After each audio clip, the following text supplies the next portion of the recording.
All Hit Radio.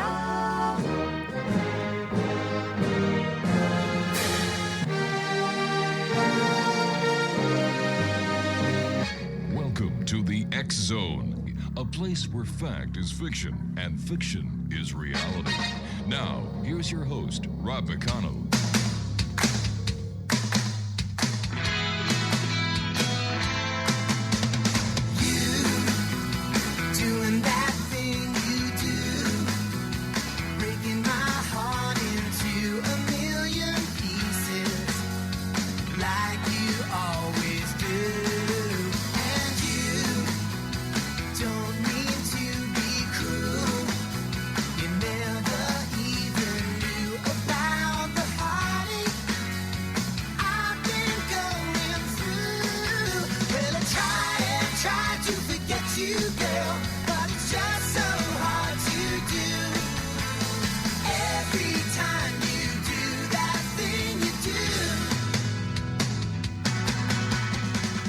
And welcome, everyone. Welcome back to the X Zone. I am Rob McConnell, and for the next 2 hours, I'm your host and your guide as together we cross the time-space continuum to this place that I call the X Zone.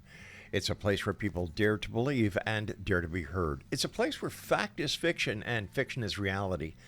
And, of course, the X Zone comes to you Monday through Friday from 10 p.m. Eastern until midnight here on the X Zone Broadcast Network, Talkstar Radio Network, Mutual Broadcast Network, and through the beautiful province of Ontario and the 5 northern tier states that border Ontario, on the other side of the border, that is, we're on your favorite radio station, Classic 1220 AM CFAJ, here in St. Catharines, Ontario. Ironically, they're just down the street from our studios, and they stream us live at classic1220.ca.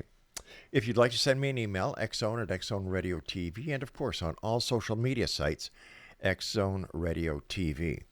Now, before I get to my first guest tonight, Karin Wilkinson, I have to tell you about something I'm going to share with each and every one of you right now. As you know, the X Chronicles newspaper has been published for the last 34 years, every month. What we decided to do, because I've been on radio for 36 years, is have what we call a 36-year anniversary special for advertising in the X Chronicles. So we scratched our heads and we said, how can we best help our listeners? How can we best help our readers? And how can we best help our viewers? And we came up with this idea that you can get 2 half-page ads in the X Chronicles newspaper, and that is 11 by 17. It's a full-size newspaper for $36 for 2 half-page ads, because I've been on air for 36 years, $1 for every year, and this is for 2 ads. So basically, you're getting 2 for 1. That's 36 for, it's 36 for the month of October, and you also get the month of November in there. Plus, there's a Christmas bonus in there that we're throwing in, just to say super thank you for being part of the X Zone Nation after all these years, and we're still growing stronger. Now, some of the people that we already have who have ads in the X Chronicles are Raven Digitalis, David Campione, Rick Hayes, Cooch Daniels, Wilda Wieka, Catherine Lanigan, the psychic firefighter himself, Dr. Georgina Cannon, and evangelist Patrick Sims. So listen, if you'd like to take part in this, and if you'd like to get your ad into the October-November edition of the X Chronicles, I know it's October the, 14th? That's because we don't publish it and it isn't distributed around the world until the 17th. All you need to do is send an email to publisher at xchronicles, that's xchronicles.com. Publisher at xchronicles.net. I'm sorry, it's .net. And what we will do is we'll send you all the information you need. We'll reserve your spot. When the ad is done, you can either do the ad or we'll do it for you. No extra charge whatsoever. We send it to you. You take a look at it and say, yeah, I want this. Or Rob, can you guys fix this or change that or put a different photo in? We'll do that. No problem. We don't publish it until it is approved by you. Now, here's the better part. Once you say, yes, we've got your ad, we put it through all our social media sites. We advertise it on all our TV channels because we have a real neat video up there now. We want you to get the best you can, because this is my way of saying thank you so much for each and every one of you who listen, who are guests, who have who've been advertisers over the years. I want to say thank you, and this is the best way I could think of. So once again, if you'd like to be part of our, we call it a half-page ad in two editions of the X Chronicles newspaper, $36. That's $36 US. Just send an email to publisher at xchronicles.net, and they'll take it from there. It's that plain, it's that simple. So I hope that each and every one of you have the opportunity to think about it and take part in it, because I think it's a great deal. I really do. My guest this hour, Exonation, is Karin Wilkinson. We're going to be talking to Karin about UFOs. She is a UFO author, and she is the author of Stolen Seed, Evil Harvest. She is a speaker, researcher, ufologist, and a regular writer-contributor to L.A. Marzulli's monthly newsletter, Politics, Prophecy, and the Supernatural. We've had the opportunity of having Karin on before, and of course, anyone who's listened to the X Zone over the years knows that L.A. Marzulli is a most welcome guest here. It's been a long time, Karin. Welcome back to the show. I enjoy talking to you, and of course, I have nothing but the highest respects for L.A. Well, Rob, I'm just so honored to be back here with you today. Thank you so much for having me back. It has been a while, and I'm happy to talk with you again. Super, Karin. Since you and I last talked, has there been any major developments in the world of ufology? Well, since we last talked, they did have the historic U.S. House hearings, the UAP hearings, and they now have another one scheduled for this November 13th, which will be chaired by Nancy Mace. Now, we hope that will happen. We never know with the elections coming up what's going to happen around here.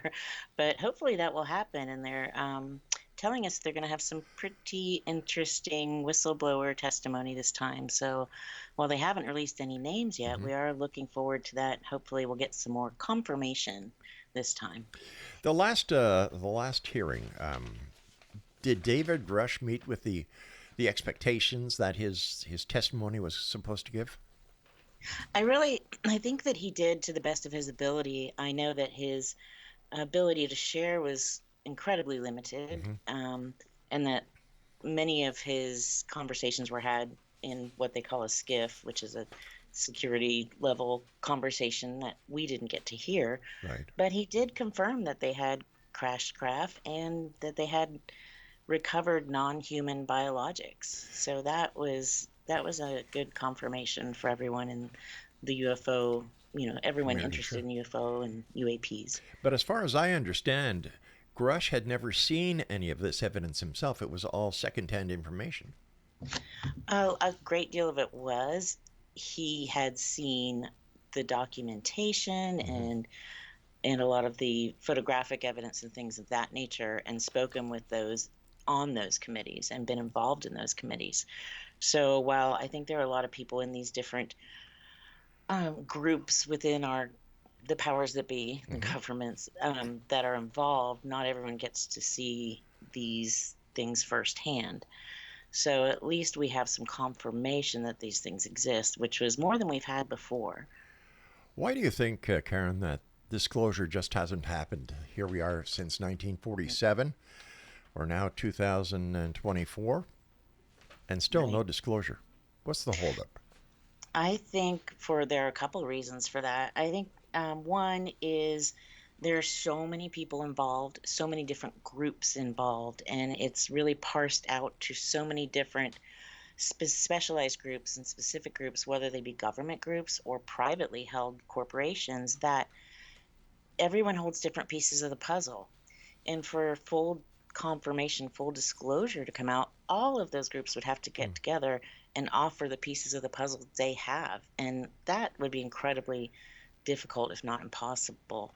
And another point on that is that so much of it, I think, holds security risks for the different countries involved, because they would have to offer up information about their own, defense systems and things like that. And for the most telling one for me, having been taken for so much of my life and seen what appear to be humans working alongside these non-human entities, is they would have to admit to their involvement in it, which is something that I think would cause quite the public outcry if they were to admit their knowledge and involvement in these programs that are going on.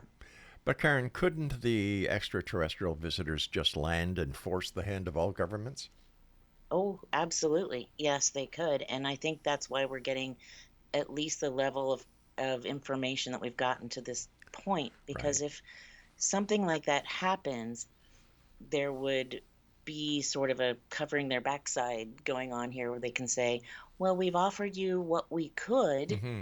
without offering something that would jeopardize our countries or our security and the people involved. So I think they're being forced at this point to offer more and more disclosure because of that, and because everyone out there, most people hold in their hands a powerful device that can offer photographic Yes. and Well, video evidence and share that information. we talked briefly about the election that is coming up. I believe it's November the 4th. Yes, it's November 5th is actually November election day 5th. this year. Yes. Okay. What are the chances if one of the candidates, whether it is, Vice President Harris or former President Trump, get in? Well, one of them will get in. Yes. And they say, no, we're not going to touch the UFO platform. No, Congress, forget it. I don't think that because this legislation, we have the UAPDA, which is the UAP Disclosure Act of 2023, Mm-hmm. and because that was signed into law Right. in 2023, they would have to go through quite a bit to revoke and pull that back out. So while they could certainly Yeah. create difficulties, Right. it's really already going forward. There isn't a lot that they can do. And because Congress is made up of members of both parties Right. and things like that, they would, I think, encounter quite a bit of resistance from the parties that are interested, because this is a bipartisan act. This is a bipartisan Right. bill, and it's supported by both sides of the aisle. So it would be difficult. But didn't they do the same thing with Roe versus Wade? Well, that was more of a Supreme Court decision than a presidential decision, in my opinion. So, Yeah. what happens there is, again, because this is a bill, Mm-hmm. they would have to go through quite a bit to accomplish that. But I'm not saying it couldn't happen, but it could. let's just say they decided to take it to the Supreme Court. Would they not have to put the congressional hearings on hold until the Supreme Court made a ruling? That I'm not sure about. I really don't know. Oh, that makes two of us. That's why I thought I was asking you. Yes, I know. I'm not sure because what we're talking about is something that's happening on November 13th. Right. So I don't know, would they have time to do that, to make whatever things in place before Mm-hmm. those congressional hearings are set to take place? I mean, maybe that's why they've done it so close to the election. maybe. I don't know. Karen, please stand by. You and I have to take our first break for tonight. And Exo Nation, if you'd like to find out more about my guest, Karin Wilkinson. I nearly didn't put the sun on there. Karin Wilkinson. Her website is www.karinwilkinsonauthor.com. And Karen and I will be back on the other side of this short break. Don't go away.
And welcome back, everyone. This is the X Zone. I am Rob McConnell, and I wasn't going to share something with you.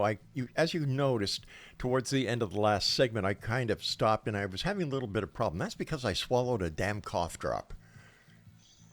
Oh Craig, no, yeah, it was kind of like, okay, I'm so sorry. yeah. Anyway, I'm sorry for that, and that's something Craig said I should never do, and I will listen to from now on, my mighty guru. Karin Wilkinson is my special guest. Her website is KarinWilkinsonAuthor.com, and this is a quote from Karin. For as early as I can remember, I have been abducted by non-human alien entities, possibly hundreds of times. I have seen many UAPs, UFOs, throughout my lifetime and suffered emotional and physical ailments due to the things that they did to me. That sounds like something straight out of a horror movie. It does, and it felt like something My straight God. out of a horror movie as well. It was very traumatic what I went through. Why do you think they selected you? I think for a couple of reasons. One, I think because of the DNA aspect of it. I do believe that abductions like this run in families. When they Hmm. find these entities, find a DNA line that they can work with, they continue working within that familial line. And another reason is permissions. It can be permissions given through um, certain societies. If, or in almost anyone's case, I believe that goes back to the Greada Treaty, where permissions were given for humans and animals to be used experimentally. By who? Well, as far as we know, by the president at the time, but, it was Eisenhower at the time, but, we don't have enough details released on what happened during that time Hmm. as far as gave the actual who that together, the Greada Wow. Treaty. But a president can provide permission for, say, a country. And that's the level of permissions that you need when you're talking about things in this type of a realm. And I know my friend Vicki Joy Anderson, whom you've spoken with, she is really the expert when it comes to things like covenants and threshold Hmm. covenants and permissions. And I tell people, think of it like vampire lore. When a vampire wants to cross the threshold, it requires permissions. This is just a demonic thing that requires a permission to enter your space, and it's a very similar process. So, do you think that there's an evil side to this entire alien abduction scenario that was given with the full knowledge of the government? I absolutely do believe that there's an evil side Hmm. to this because when you're looking at abducting a 5-year-old child, Oh, or cattle mutilation and the level of terror that not just I went through, but there were other people there too and other children that I saw, and we were terrified. And, when you look at that, I can't find a way to put that into a paradigm where that is benevolent behavior. yeah. You look at cattle mutilations, look at the missing pregnancies, the damages that are Hmm. done to people, the physical and psychological damage. It's just not benevolent. You're the author of a great book called Stolen Seed, Evil Harvest. Can you let our listeners who didn't hear you the last time you were on the show, can you give them a description of what your book is all about and what your inspiration for letting everybody know about this was? Sure. The book is about my lifelong account of the things that happened to me throughout my lifetime of being taken against my will by non Hmm. human alien entities. When you say I was abducted by aliens or UFOs, people tend to look at you as if you're crazy. But, I'm a normal person. I am not crazy. And I have spoken with so many other people who have been through these same things that I have been through, similar things, and we're just normal people Hmm. trying to figure out how to live a life while dealing with these horrific encounters. Um, and so that the inspiration for writing the book, honestly, was I wanted to be able to start these conversations with people and make it okay to talk about this. And and that's what we're doing. Yeah. We're having conversations, which is amazing to me. And because there's such a stigma behind it. I would imagine that you're also helping a lot of people come out of the closet and talking about their own experience. And this is something that they don't have to keep inside and feel shamed about. That there's nothing wrong with what happened to them except it's wrong. It really happened, and what happened was wrong. Oh, yes, exactly. And thank you for saying that. Starting these, being able to have these conversations, I never thought I would be able to share this information. And I certainly never Hmm. thought I'd be writing a book about it or speaking with someone like you about this on, a radio program and then sharing with others. Right. But once I did, it was such a relief. And then to hear that relief in others' voices when we talk and when we meet, meeting people at conferences is just the greatest joy because we'll go into a private room and we'll just sit and we'll chat. And I don't share what's happened to them. That's their story Hmm. and their life to tell. But just to share it gives people relief and to tell them it's okay. I believe you and Yeah. you can heal from this. That's the best part of doing this for me. If I had a dime for every time over the years I've been doing this show, if somebody came up to me and said, "Hi, Rob, blah blah blah blah blah blah," you're not going to believe me, but that's when I start believing.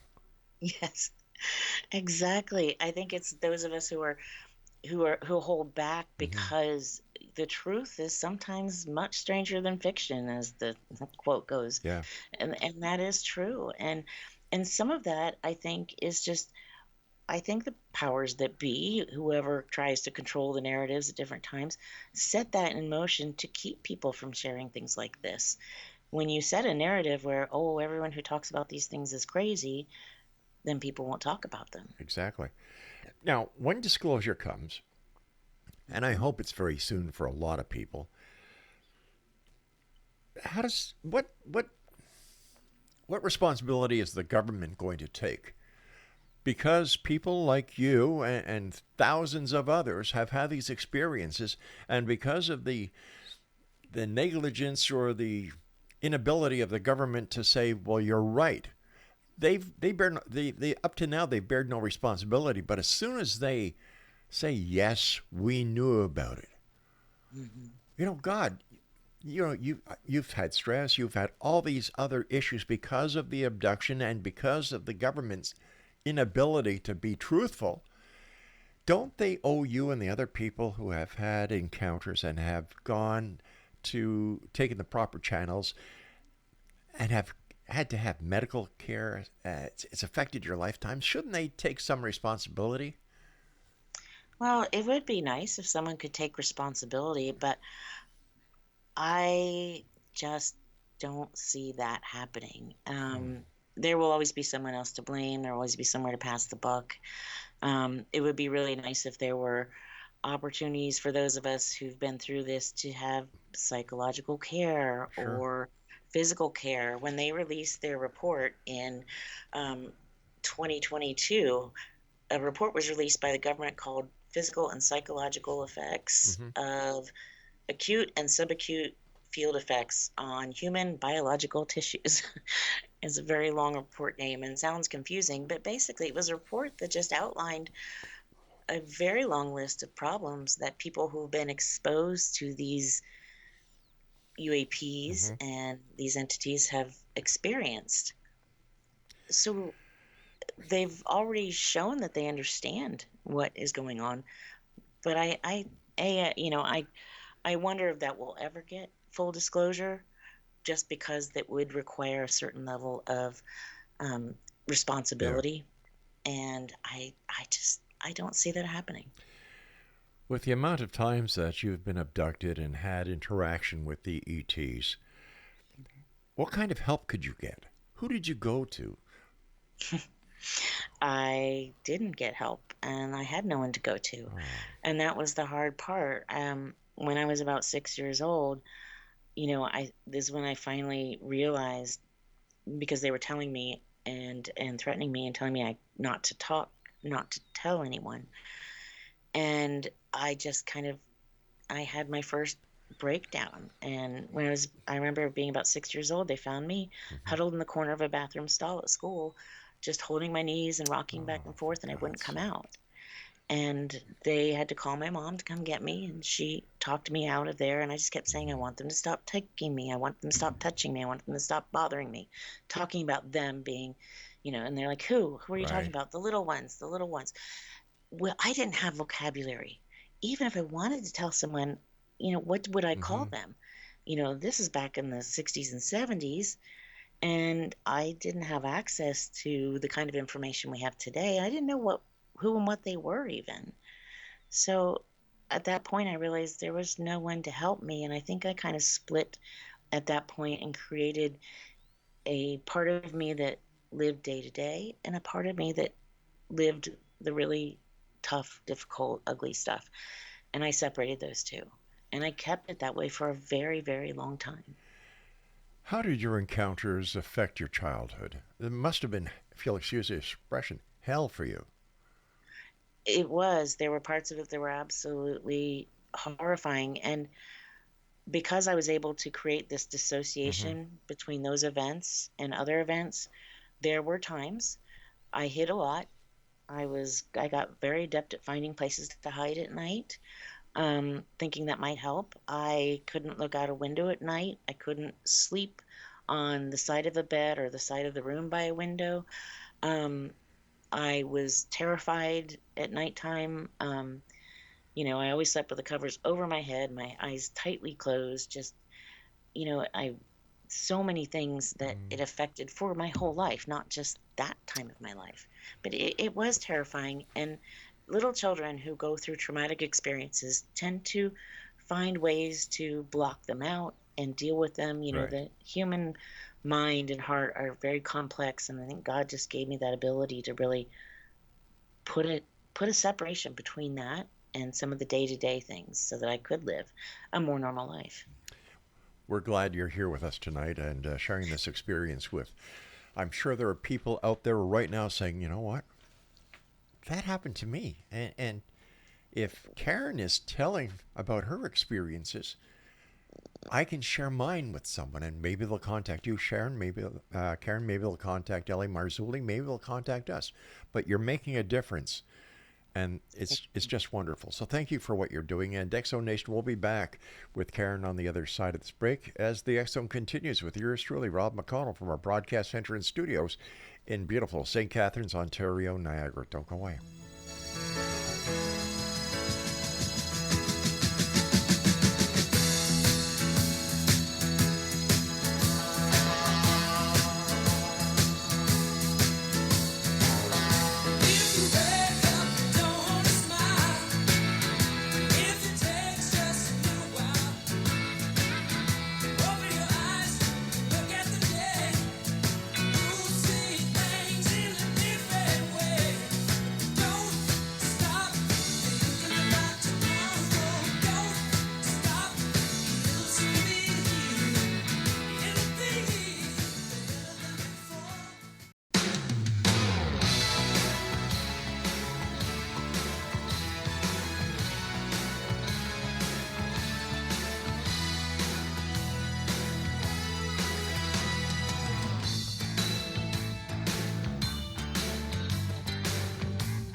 And welcome back, everyone. This is the X Zone. I'm Rob McConnell. My guest this hour is Karin Anderson, and her website is Karin Wilkinson. See, I did it again. KarinWilkinsonAuthor.com. I know, write Karin's name 50 times on the blackboard. Karin Wilkinson, Karin Wilkinson. I'm sorry about that, Karin. It's a Your story is, it's to the outsider fiction, like sci-fi, and yet people who know you and the inside stories about alien abductions, alien sightings, close encounters, they know it's so true, and it must be very frustrating for you, who's had all these experiences, to put up with the people who have no idea what they're talking about just call it bullcrap. You know, it can be frustrating, but at the same time, I tend to kind of zone out those people, those comments, and really Hmm. focus on the other people who come forward, the people who email me and say, I just read your book and I read my life story. Wow. I get more comments than you would believe like that. And I hear from people all over the world uh, who've read this or who've listened and who just feel a sense of community and feel like they're not alone anymore. And so it's okay. I understand, and I went into this understanding that there would be Hmm. pushback, there would be people who don't believe, and I can't make anyone believe what they don't want to believe. That's true. So I'm just going to reach out to people who have had experiences or who do want to learn more or who do want to believe and share what I know. And I'm not the definitive source. I'm just one person Hmm. with one set of experiences. There are a lot of amazing people out there with amazing information to offer on the subject. Earlier, you said that you had, I believe you were saying that you had met with other people who were abducted. Yes. Yes, Did I you have. feel any connection with them other than the fact that there was the abduction scenario? Did you feel as if you knew these people, that you had shared an experience together of some sort? I haven't met anyone that I felt like I was there with or that Hmm. I've shared that type of that we went through it together. But I do definitely feel a connection of just a bond where we have the same fears, we've gone through the same, types of difficulties in our lives and had a lot of the similar effects on ourselves, whether they be psychological or physical. So, those are really amazing connections to have with people. Hmm. And I've, met people that will be lifelong friends just from meeting and be able to talk about the things we have in common. You stated in your book that non human alien entities are intervening with humans in an attempt to corrupt the human bloodline, and that Yes. this is the dark agenda of Satan and his cohorts. Yes. Is it possible then, if this is what you believe, and I have no reason to doubt you at all, that we can look back in time and make a biblical connection with everything that we're talking about? Oh, I believe so. And in my opinion, yes. I've had people say to me, how do you know, how can you reconcile your Christian faith with then the things that have happened to you and what you're talking about? And I respond that this is in the Christian Bible from Genesis to Revelation. Hmm. There are so many references to these entities, to There sure are. the, you know, so there's quite a bit in there. Yeah, And for anyone who's interested, I do reference some of it in the book, and then there are a lot of other amazing people out there who are sharing the yeah. similar information. One of the biggest references that I believe are the Nephilim. Yes, You know, absolutely. Genesis 6 yeah. lays that out, where it talks about how the sons of God, the B'nai Elohim, which Hmm. are the what people call angels, which are Right. just a created order of beings, like humans are. They're just a different kind. Fell, they disobeyed God and they saw that the women of earth that they were attracted to them, and so they took wives, plural, of all that they chose. And so they had that bond and they bore to them children, which became the Nephilim, the Gibborim, the mighty men of old. Some referred to them as giants, and there were different kinds. They weren't all giants. There are different kinds that are referred to, and especially in the extra canonical books like the Book of Enoch, which more and more people are now becoming familiar Hmm. with. Um, yeah, the Bible is a very hard book to focus on because I was kicked out of the Anglican Church at the age of 11 because I asked too many questions. One of the Uh, biggest questions I asked was, I'll never forget, it was Saturday. We used to go to Bible study on Saturday and then church mhm, on Sunday. It was Reverend Randall, and he was, if you took a, have you ever watched A Christmas Carol with, mhm. what's his Yes. name? Oh gosh, I forget the guy's name. Anyway, he, you know how he looked like old and mean during the start of that's what Reverend Randall looked like, Oh, dear. and I was there, and it was towards the end of the class, and he says, "Young Robert, what's on your mind?" I said, "Well, something doesn't make sense to me, Reverend Randall. He says, what's it this time? I said, well, Adam and Eve created, right? He says, right. They had two children, Cain and Abel, right? Right. One brother killed the other brother, right? Right. God put the mark of him on his forehead so that he would not, so others he met would know that he was protected, right? Right. And then he crossed the desert, crossed the mountains to a village where he laid with his wife. Where the hell did they come from? And yeah, that's a good question. There are a lot of questions asked Yes. in churches that pastors or reverends or whomever the Yeah. leaders are don't choose to answer, either because A, they don't know, or B, it kind of messes up their Yeah. very very gently Yeah. and easily controlled narrative. So, those, and I don't know if you're asking me to answer what my thoughts are on that question, or just how difficult it is to ask questions in some churches, I because it is it quite was difficult. it was the difficulty of the question, and if you can't get answers from the people who are supposed to know the answers, Right. where do people go to get Right. the answers? Fine. And then to really tick them off, I said, well, how come Greek mythology is older than Christianity, and it seems that Christianity stole some of their thunder? Well, and those are all really good questions. And I think if you look at Greek Yeah, mythology, what it does is it shows you how the Bible lines up to it. And that exactly. when you look at Christianity, what we're looking at are, you know, from the first five books of the Bible, the Pentateuch, something that's ancient, Yeah, that's so old, but that had to be rewritten by Noah after the flood when everything was destroyed.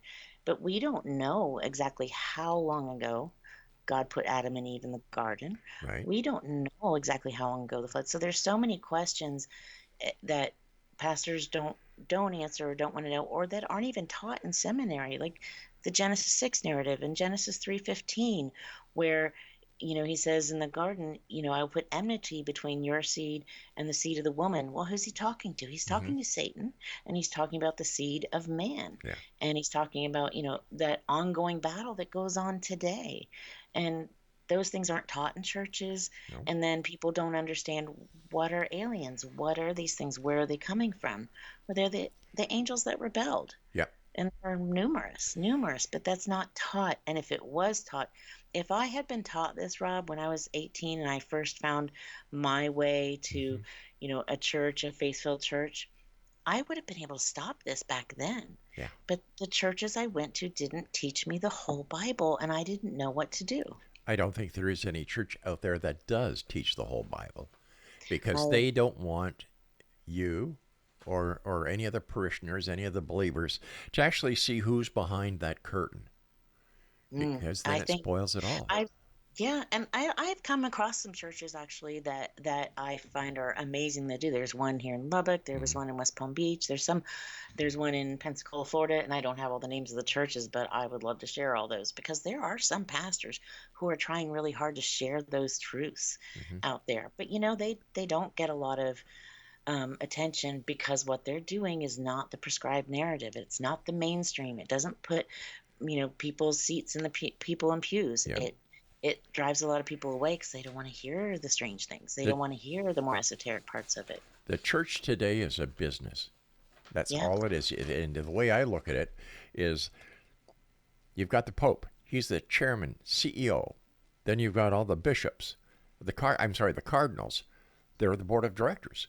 And then you have all the little parishioners who take 10% of whatever they make, put in that collection pot. They're the shareholders.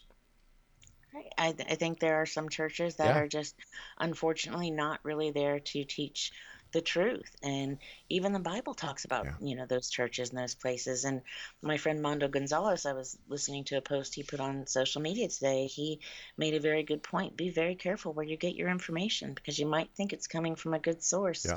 but it might lead you astray. And so, I just pray for discernment every day, and pray that I find the right places to, people to listen to, and find the right things to read and the right sources to get my information. And I think for a lot of people, they just unfortunately don't get enough of the good and the right information.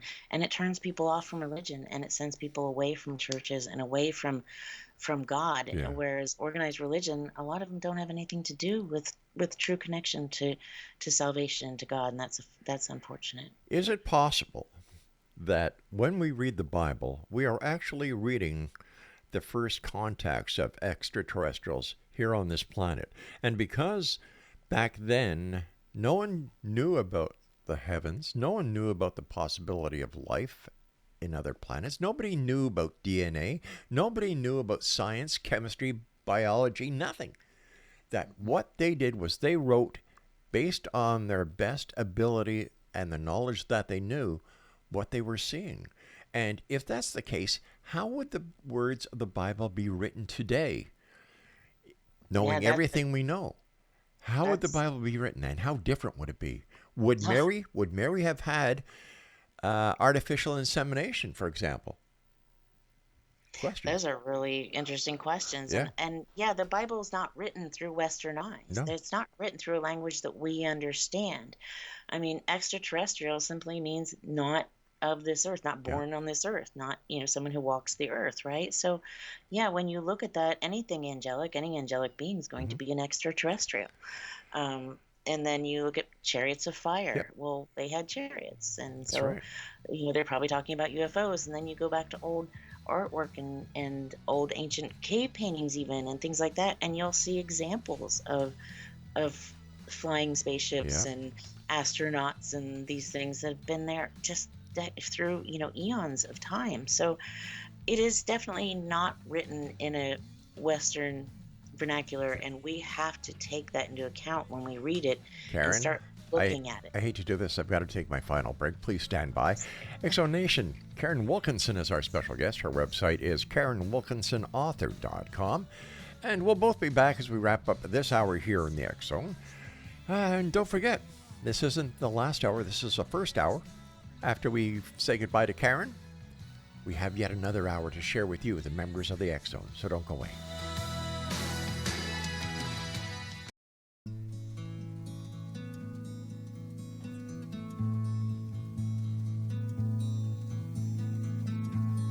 You could read my mind, love. What a tale my thoughts could tell. Just like an old time movie about a ghost from a wishing well. In a castle dark or a fortress strong with chains upon my feet. You know that ghost is me. And I will never be set free as long as I'm a ghost you can't see. If I could read your And welcome back, everyone. That's Gordon Lightfoot, If You Could Read My Mind. And we also had from Canada, Glass Tiger, Don't Forget Me When I'm Gone. Why I'm saying that is because a program director at Classic 1220, CFAJ, his name is Peter Bordley, he sticks to the rules and regulations really tight. And according to CanCon, we have to have one Canadian bumper every hour. So there you go, Peter. Double your pleasure, double your fun. I just gave you 2 Canadian bumpers. Oh, don't worry. I'll keep putting them in because you're a man who does his job and I consider you a good friend. Karin Wilkinson is our guest. KarinWilkinsonAuthor.com. The name of her book is Stolen Seed, Evil Harvest. Now, when we look at the entire alien abduction scenario, it in itself is frightening, even to those people who have not had the experience. You have had hundreds of experiences, and there are those people that we've talked to who claim to have gone, when they've been abducted, to the craft, and they were pregnant. When they come back, there's no fetus. How common is this? Yeah, that's actually more common than you would think. This happened to me. I would find out that I was pregnant the first time it happened. I was married, so it wasn't unusual for Mm-hmm. me to have been pregnant. And I hadn't had any children at that point of my own. And so I went to the doctor, had everything confirmed, did blood Yeah. tests, got my prescription for my vitamins. This is, a while back, things were different. And heard heartbeat, all that kind of thing. And around the third month, around the end of the first trimester, I woke up in the middle of the night and I didn't feel good. I had abdominal pain, but I was spotting, but nothing had come out of me. I hadn't lost the baby at home or anything, but went to the emergency room because I felt, terrible. Sure. And they couldn't find a heartbeat. So they did an ultrasound and they couldn't find a fetus. And so they did what's called a D&C, which is not something you do to a young woman normally, but when it's something like this has happened, they have to make sure there's nothing there that could cause problems left inside your uterus. They did a D&C, which is where they go clean out your uterus, Mm-hmm. and they came back after that and told me, "Ma'am, are you sure you were pregnant?" And I'm standing there, not lying there. My husband's there. And we're like, "Yes, absolutely. You can call my doctor. They can confirm everything. There was a heartbeat, blah, blah. Are you sure you didn't lose the baby at home?" "No, I'm sure. I would have known that."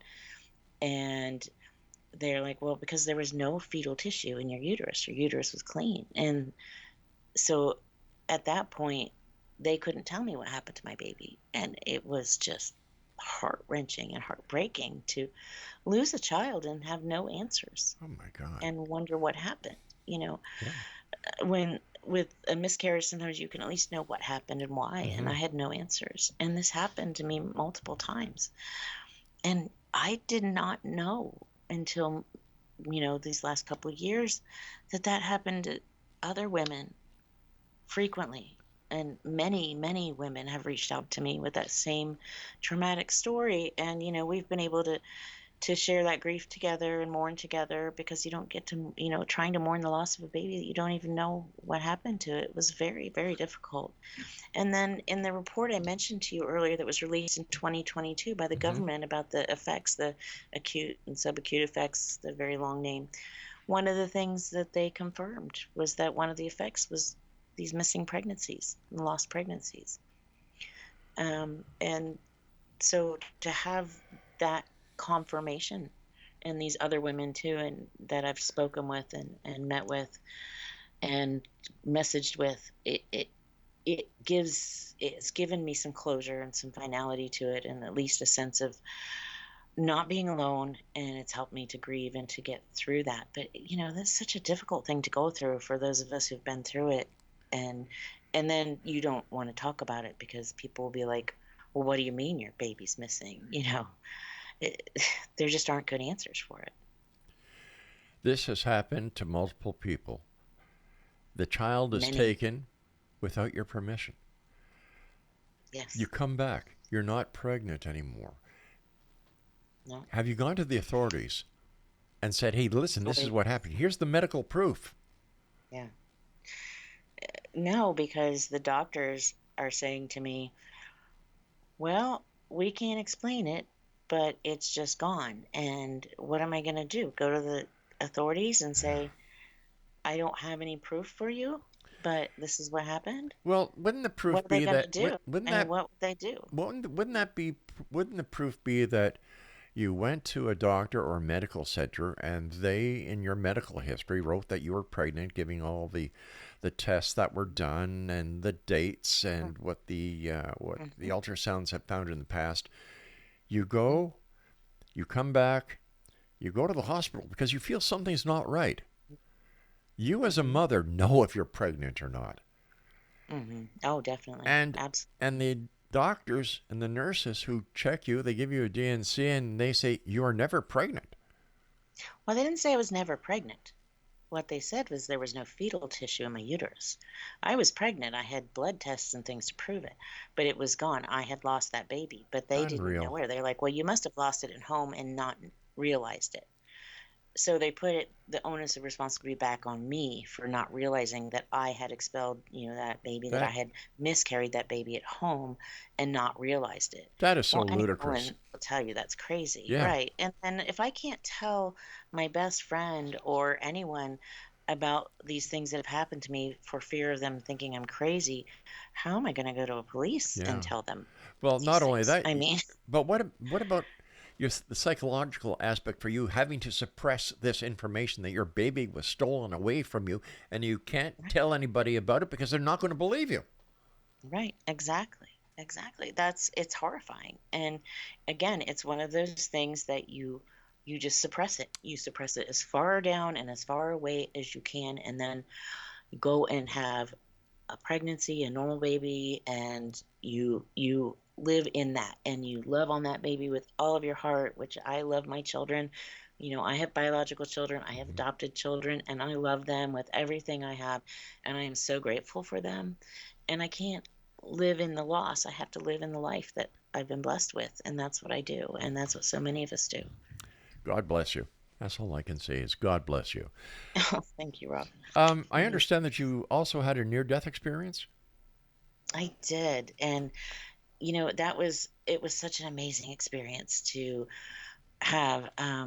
I was going in for surgery, Hmm. and the near that death experience itself was kind of strange how it happened, and I think that's a conversation for another show because I know we'll run out of time. But when I died on that operating table by myself, all alone, no one around me, I just heard a voice in my head after I said, "God, please help me," in my head, that said, "It's okay, you can let go now." And I was out of my physical body, but I was still me. I still have my personality. Hmm. I didn't have a gender, I didn't have a body, but I was still me. And I felt the most incredible love and peace and joy that it's unexplainable. We don't have anything like it. It was the most incredible experience of my lifetime. And I'm so grateful for that because it showed me that God really is there, and we really do go on from here. And this is just a body that we're in for now, but we go on to something much more beautiful and amazing.